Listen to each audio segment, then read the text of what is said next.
네, 여러분 안녕하세요. 뉴스입니다. 조남욱 회장으로부터 줄리를 소개받았다고 증언했던 안혜욱 전 초등태권도 협회장의 증언이 열린공감에 이어 YTN 인터뷰를 통해서도 거듭 보도가 됐습니다. 특히 YTN 인터뷰에서는 줄리를 2번 이상 만났다는 사람도 있다라는 말을 해서 충격을 더해주고 있습니다. 현재 국임당은 이를 보도한 열린공감과 추미애 전 장관 그리고 안혜욱 회장에 대해서 공직선거법상 허위사실 공표 및 정보통신망법상 명예훼손 혐의로 고발을 했습니다. 그런데 과연 허위사실인지 진실인지 밝힐 수 있을까요? 조액 회장은 당시 함께 동석했었던 4명 중에 1명은 사망을 했고 1명은 해외에 있어서 찾기가 어렵고 1명은 극도로 노출을 꺼린다라는 말을 했습니다. 여튼 고발이 됐으니 진실이 밝혀지기를 바라는 것은 국민 모두의 관심사입니다. 고발을 당한 추미애 장관은 자신의 페이스북을 통해 자신감 있게 이런 말씀을 하십니다. 조국의 강은 실체가 없으나 줄리의 강은 실체가 있다.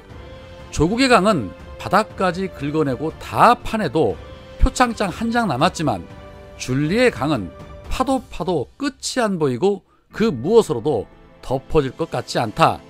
검찰은 김건희 씨에 대해서 쪼개기 불기소, 서면조사 이런 거 하지 말고 전공법으로 수사해야 한다. 그리고 저를 고발한 사건도 신속히 수사해서 진실을 밝혀줄 것을 요구한다 라고 말씀을 하셨습니다.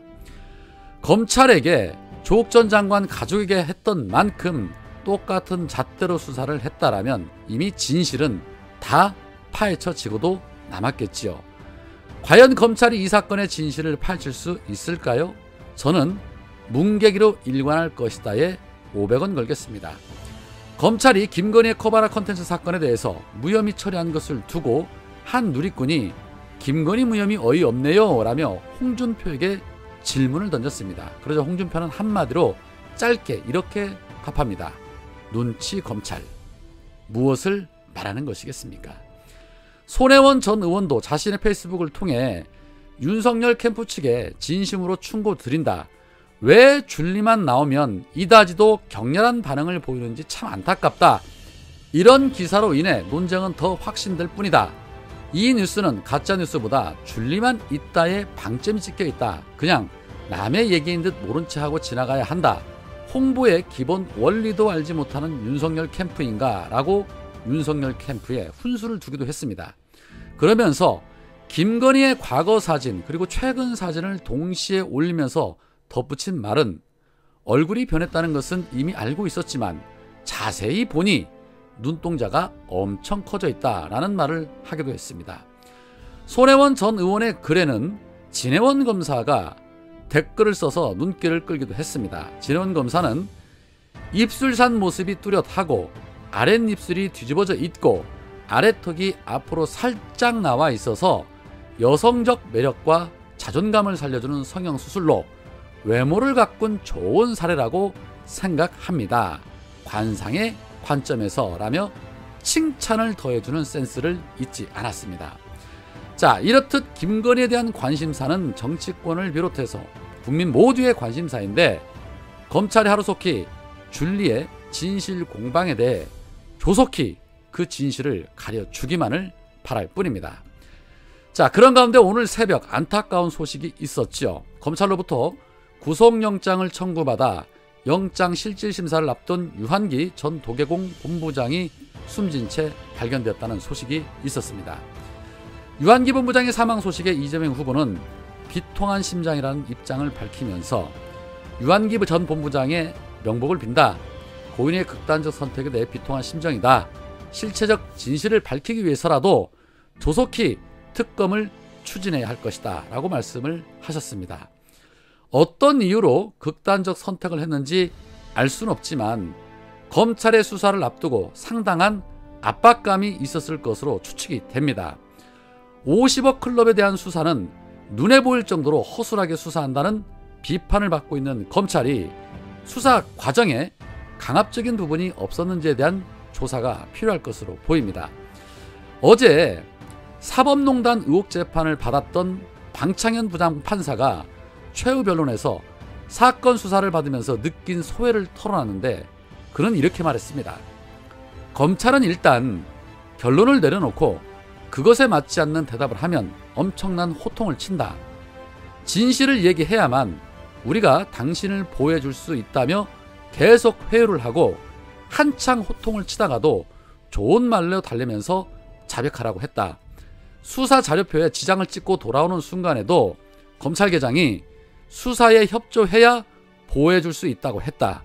순진한 생각으로는 협조가 이메일을 공개하고 휴대전화를 제출하는 것인 줄 알았는데 나중에 알고 보니 윗선을 불라는 것이었다. 태어나서 처음 검찰 수사를 받았는데 제가 법률 전문가라고 자부했는데도 주눅이 들더라.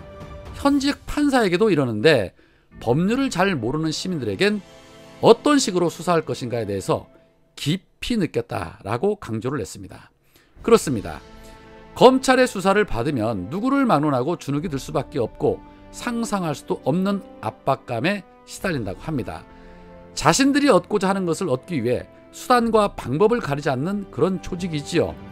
윤석열도 수사를 임할 때는 사자처럼 달려들어야 한다고 입을 털기도 했었습니다. 유한기 본부장이 왜 극단적 선택을 했는지 밝혀진 것은 없지만 아마도 엄청난 압박감에 시달렸을 거라는 추측은 충분히 가능한 부분입니다.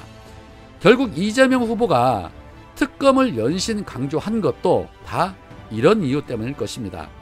화천대유로부터 돈 받은 자들은 어설프게 수사하는 척 하면서 화살 방향을 이재명 후보 쪽으로 돌리려는 꼼수가 눈에 훤히 보이는데 검찰의 수사를 믿을 수가 없는 것이지요. 윤석열과 국임당 특검 받아야 합니다. 특검을 반대하는 자가 범인입니다. 그런 가운데 윤석열 선대위에 파리대를 넘어 온갖 잡다한 사람들이 다 모이고 있는데 노재승이 거센 비판을 받고 사퇴를 하자 이번에는 앞서 임차인 코스프레를 하면서 국회에서 눈물쇼까지 보이며 사퇴했었던 윤희숙이 윤석열 선대위에 합류를 했습니다. 정치의 미련을 못 버리고 본인도 숟가락을 얹어보겠다는 것이 아닌가 싶은데요. 윤희숙이 내일이 기대되는 대한민국의 줄임말인 내기대라는 위원을 맡아서 윤석열을 돕겠다는 포부를 밝히면서 자신의 페이스북을 통해 이재명 후보를 겨냥해서 인간적으로 너무 덜 됐기 때문에 앞으로 현저히 나아지지 않으면 가망이 없다는 인격 모독적인 배설을 토해냈습니다. 인간적으로 덜 됐다는 발언을 다른 사람도 아닌 윤희숙 본인의 입으로 말하다니 정말 어처구니가 없습니다. 본인의 주제를 참 파악 못하는 사람이 아닌가 싶습니다. 자신이 왜 의원직을 사퇴했는지 벌써 잊어버린 겁니까? 부친 농지는 매각이나 하신 겁니까? 전부 사회 환원 하신다고 하더니 환원은 다 하시고 나오는 겁니까? 임차인 코스프레 하면서 대국민 우롱하던 사람이 감히 누구에게 저런 배설물을 토해낸단 말입니까? 본인을 먼저 돌아보시기 바랍니다. 역시나 이수정, 노재승에 이어서 윤희숙까지 국임당은 아무리 세월이 흘러도 절대 변하지 않는 집단이라는 것에 그저 감사할 따름입니다. 오늘은 여기까지입니다. 고맙습니다.